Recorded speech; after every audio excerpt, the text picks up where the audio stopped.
Bonjour à toutes et à tous. Nous sommes de retour pour une nouvelle analyse dédiée à l'agriculture.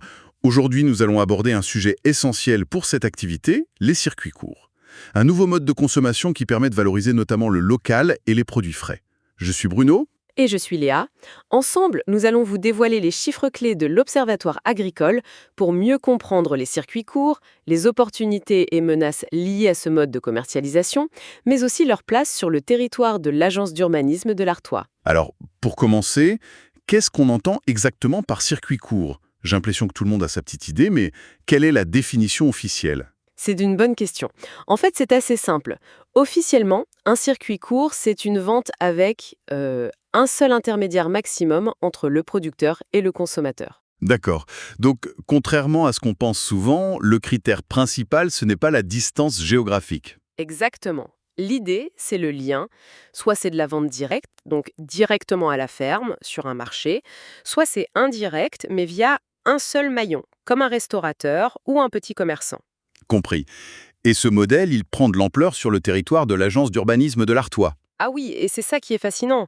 Les données montrent que sur le territoire de l'agence, entre 2010 et 2020, alors que le nombre total d'exploitations agricoles a baissé de 14%, Ce qui est déjà une baisse importante. eh bien, celles qui pratiquent les circuits courts ont, elles, augmenté de presque 9%. Ah oui, c'est un chiffre marquant. C'est une vraie tendance de fond, donc. Tout à fait.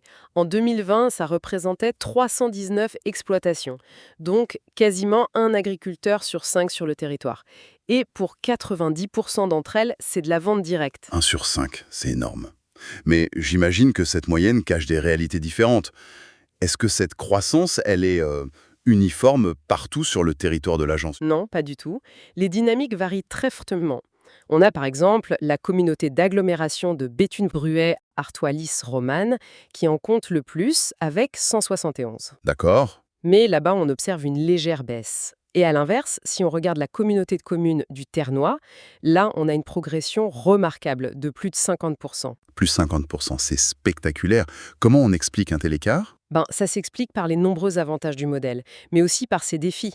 Du côté des plus, l'argument économique est majeur. C'est-à-dire? En circuit court, un agriculteur capte en moyenne 80% de la valeur ajoutée de son produit. En circuit long, via la grande distribution, c'est plutôt 20%. La différence est colossale. Oui, et il y a aussi le lien social, le contact direct avec le consommateur, et même un avantage environnemental, avec moins de gaspillage. On parle de 5% d'invendus contre 15% en grande distribution. D'accord, mais alors, quels sont les moins? Parce qu'avec des avantages pareils, on se demande pourquoi tout le monde ne s'y met pas. Vous mettez le doigt dessus. Le principal moins pour le producteur, c'est la charge de travail. Elle est immense. Il faut produire, transformer, vendre, communiquer. C'est plusieurs métiers en un? Exactement. Et puis, il y a le coût des investissements pour un point de vente, la réglementation sanitaire qui est très stricte, et pour le consommateur, il y a aussi un frein. Le prix, j'imagine. Voilà. Le baromètre 2025 le montre bien. Le prix est devenu le principal obstacle, avant même le manque de points de vente à proximité. On voit bien la tension, là, entre le besoin de revenus de l'agriculteur et le pouvoir d'achat du consommateur. C'est le cœur du problème. Et c'est pour ça qu'on voit de nouvelles formes de vente apparaître, pour essayer de contourner ça. Comme quoi, par exemple? Le plus visible, c'est le développement des distributeurs automatiques. On en compte environ 84 sur le territoire de l'agence.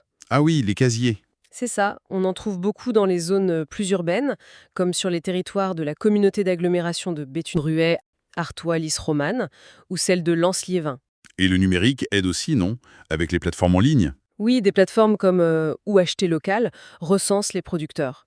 Mais on note que leur nombre stagne un peu ces derniers temps. Donc, pour résumer, on a un mouvement de fond, une vraie quête de sens, mais qui se heurte à des réalités économiques très concrètes. C'est exactement ça. La pérennité de ce modèle va vraiment dépendre de notre capacité à surmonter ces obstacles. C'est là que les politiques locales, comme les projets alimentaires territoriaux qu'on a sur le territoire, ont un rôle crucial à jouer pour structurer et soutenir cette transition. Et ça nous laisse avec une question pour la route. Face à la contrainte du pouvoir d'achat d'un côté et à la charge de travail des producteurs de l'autre, quel modèle hybride pourrait concilier l'idéal du circuit court avec les réalités économiques sans perdre cette authenticité qui fait toute sa force? C'est le vrai défi.